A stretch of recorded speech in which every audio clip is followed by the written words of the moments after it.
Isang malaking revelasyon na naman ang yumanig sa mundo ng showbiz matapos aminin ng batikang action star na si Jeric Revol na mayroon na siyang mga apo mula sa anak niyang si AJ Revol at aktor na si Aljur Abrenica.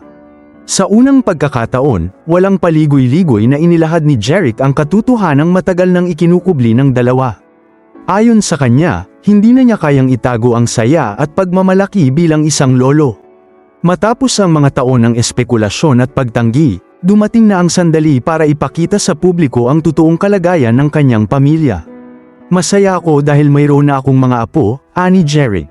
Para sa kanya, higit pa sa lahat ng intriga at tsismis, mas mahalaga ang pagmamahalan at pagkakaroon ng pamilya. Matagal nang napapabalitang may anak na sina AJ at Aljur, ngunit palaging nababalot ito ng pagdududa. Maraming ulit na ring lumabas ang mga balitang ito sa social media, ngunit hanggang kamakailan ay nananatili lamang itong mga haka-haka. Maraming fans ang nagtatanong, naguguluhan, at umaasa ng kasagutan mula mismo sa kanila. Ngunit ngayong nagsalita na si Jeric, tila natuldukan na ang lahat ng tanong at panghuhula. Para sa mga taga-suporta, ang pag-amin na ito ay isang tapang na hakbang hindi lamang para kay Jeric kundi para rin kina AJ at Aljur. Sa kabila ng matinding scrutiny ng publiko, pinili nilang protektahan ang kanilang mga anak.